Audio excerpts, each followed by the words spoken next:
Eto pala, mga kababayan, panghuling topic natin.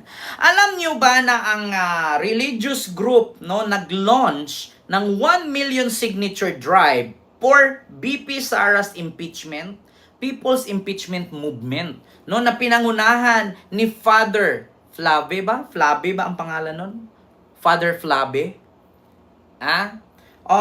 Religious group launched 1 million signature drive for Vice President Sara Duterte impeachment. 1 million signature. 1 million signature drive. Ito po mga kababayan. Already the Senate President na hindi na dapat sanang gawin at umabot sa... Radyo ba yung aming unang guest? Nagigila-iti nga ako eh. Nagagalaiti na daw. Kaya siya yun, nagambay yung baet. Pare ha. Nagdarasal din ang ama namin po habang nakikinig.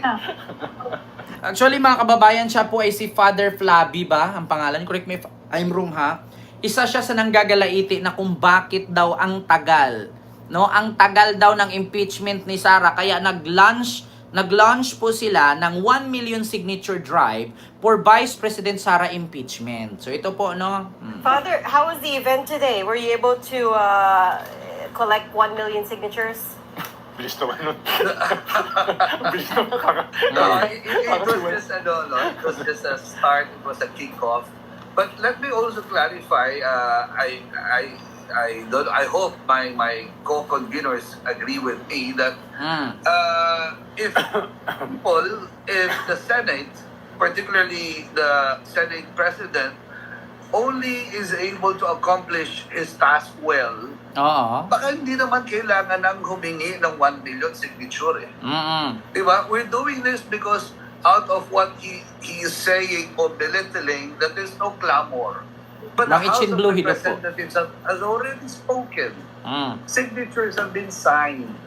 So ano pang clamor po ang kinakailangan? So the 1 million campaign that what we orchestrated or we started is an addition to something that actually undermines or even puts them in a spot, particularly the Senate President, na hindi na dapat sanang gawin at umabot sa ganito. Pero dahil umihingi siya, pagbibigyan po natin.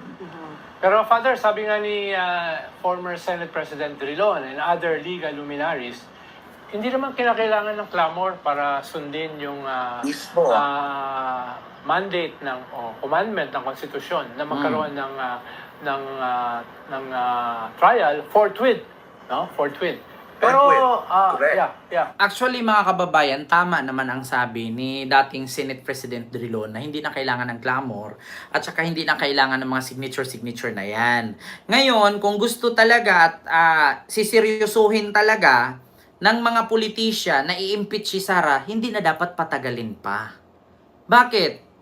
Kasi ito sa totoo lang, ang Senate, bago kayo tumanggap ng ganitong tawag dito scenario, ganitong pangyayari, dapat magpatawag ka ng meeting na special meeting, na kailan ba ninyo ito tatalakayin, kailan ba ninyo ito uumpisahan. Kasi maraming mga senador na ayaw kay Sara at maraming mga senador na gusto si Sara. Ngayon, hindi naman po linid sa ating kaalaman na mas majority, marami po ang mga liberal senador kaysa sa mga Duterte senador. So ngayon, sa pagkakaalam ko, hindi magrereklamo si Risa Hontiveros at si Coco Pimentel kung nagpatawag ng special meeting si Chis Escudero. Ngayon, kung susundin natin ang batas, may right si Chis Escudero na sa June umpisahan ang hearing nitong impeachment kung, alam mo sa totoo lang, itong impeachment na to parang may basbas ito. Hindi nyo ba napansin? Parang may basbas ito. Bakit? Ganito yan Kung sakali sa June, pag-upo ng mga bagong senador, halimbawa, 3 sa mga senador ni Digong ang mapasok at 9 sa mga senador ni BBM ang mapasok, automatically talaga si Sara Duterte lagapak. Kung 9 sa mga senador ni BBM ang mapasok, 3 na senador ang mapasok na kay Digong, automatic si Sara lagapak. Ngayon, ang problema ngayon, yung 12 kanatirang senador, sino-sino ba ang senador na tapos na ang termino dis? Yung mga tumatakbo lang ngayon. Yung the rest, yun yung mga senador na mananatili. Si Robin, mananatili yan kasi hindi pa siya next manatili pa si Robin. Nandun si Jinggoy, nandun si GB Ejercito, no? Andyan si Villanueva, nandyan si Gatchalian, nandyan si Villar yung nanay, nandyan yung anak na si Mark, tahimik lang. Tapos London Bridge is falling down, Digong Bridge is falling down, tapos sino pa? Mga senador dyan na naiiwan, si Cayetano. So marami-rami sila, no? So ngayon kung pagbabasihan natin doon, 3 mapasok kay Digong, madagdagan kay Villar, madagdagan nung anak ni Villar 2. So aabot sila ng 7. Oo. So ngayon mga kababayan, pag sa June pa umpisahan itong impeachment na to, tagilid na ma-impeach si Sara. Opinion ko lang yan ha. Pero kung ngayon umpisahan ng impeachment na yan, mahirapan si Sara. Bakit? Si Bato, wala ng rights mag-meeting. Bakit? Nag-umpisa na eh. So mabibisi sa pangampanya yan. Si Bongo, mabibisi yan. So andoon si Robin Padilla, anong alam ni Robin? So ang matitira doon, kadalasan, Risa Hontiveros, malamang hindi papayag yung mga liberal senador na hindi nila tadtarin si Sara ngayon sa Senado. So iilan lang ang papabor kay Sara, iilan lang ang matitira sa kanya. So majority talagang tagilid si Sara. So bakit kailangan paabutin pa ng June 2 or June ang next umpisa ng hearing sa impeachment? So bakit inaantay ba ni Chase Escudero na manalo muna ang mga manok ni Digong? Parang may ganun ni. Kaya hindi na makakatiis si Father. Itong objective nyo ba rito ay nakafocus lamang sa Senado para i-create yung clamor? Nasabi nga ni Senate Chis Escudero nung binanggit niya yung clamor ay kinumpara pa niya kay Jesucristo, Actually, mga kababayan, isa din po yan, Sir Kenry, sa reaction mo na boto ang habol kaya ayaw pang umpisahan. Kasi ganito mga kababayan once kasi na ma-impeach si Sara, maraming mga senador at mga congressman na tumatakbo ngayon at mga mayor ang tatagilid. Bakit? Kasi ilan na mga tanga-tangang supporter ni Duterte naniniwala na inosente si Sara. Hindi na nga mapaliwanag kung saan dinala ang confidential fund. Sino si Mary Grace Piato, sino si Cocoy Villamin, sino yung mga chichirya na yan. So naniniwala pa rin silang inosente si Sara. Kung nakaraan nga, may mga congressman na pumirma na ma-impeach si Sara sa Congress, pinagtatanggal yung tarpaulin. Tapos pinagbubuli nila sa social media, binabash nila. So isa din po yan, Sir Kenry, na ayaw muna umpisahan yung impeachment kasi takot silang risbakan. Baka yung mga senador na tumatakbo ngayon, no? At hindi nila mapagtanggol si Sara, hindi sila iboboto. Tama ba ako, mga kababayan? Halimbawa, si Bato, si Bongo, si Robin, hindi sila manalo sa pagkipaglaban nila kay Sara. So sa tingin ninyo, iboboto pa sila ng mga DDS supporter? Hindi. Bakit? Hindi nga ninyo kayang may pagtanggol si Sara, iboboto pa namin kayo. So isa yan sa rason. Pangalawa, yun namang mga senador na ayaw kay Sara, tapos hindi na-impeach si Sara at nanalo si Sara, edi automatic, hindi na sila mananalo. Bakit? Nanalo si Sara. So ano pang pinaglalaban nila? Diba? Kaya bawat side, takot. Pag na-impeach si Sara, hindi na iboboto si Bato, si Bongo. Bakit? Sila yung mga suka. Bakit?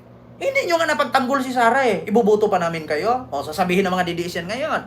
Ngayon, pag hindi naman na-impeach si Sara at nanalo si Sara sa impeachment na yan, hindi rin mananalo ang manok ni BBM. Bakit? So ano pang pinaglalaban ninyo? Nanalo si Sara. So ibig sabihin mga sinungaling kayo. Di ba? Kaya si Chis Escudero, hindi ko naintindihan kung versa ba siya, top ba siya, or bottom ba siya.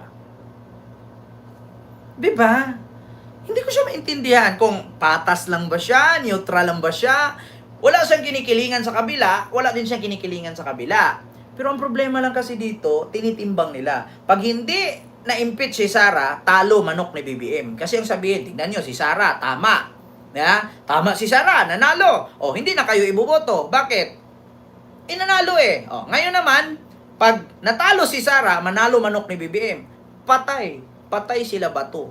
O, hindi mananalo sila Bato at manok ni Digong. Ngayon, pag hindi nanalo si Bato, pag hindi nanalo ang mga manok ni Digong, si Chis Escudero, anong papel niya dun? Kaya timbangin ninyo. Pag nanalo si Sara, hindi mananalo ang manok ni BBM. Pag natalo si Sara, hindi mananalo ang manok ni Digong. So bakit hindi pa umpisahan ni Chis Escudero ang hearing sa impeachment? So sinong pinapaboran niya?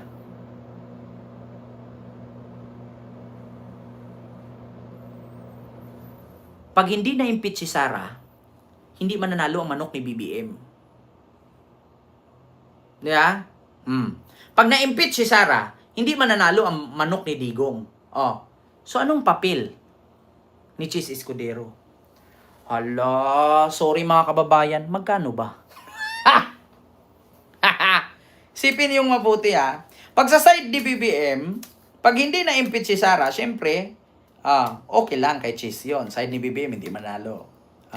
Paano kung nanalo si Sara? Paano kung natalo si Sara? Baka natakot si Chis, balikan siya ni Bato. Hala. Si Chis, wala naman tong kinikilingan, kaso natakot siya both side eh. Totoo yan, takot si Chis Escudero both side, mga kababayan. Hindi ba ako nagkakamali? Parang takot si Chis Escudero both side. Parang play safe. Tama, sabi ni Ma'am Itchin Blue, play safe siya. Para pag, halimbawa, umpisahan nila ang impeachment, natalo si Sara, mananalo ang manok ni Digong, buhay siya. Ngayon, pag hindi natalo si Sara, nanalo ang manok ni Digong, safe pa rin siya. Di ba? Tama ba ako, mga kababayan? Ba't hindi umpisahan?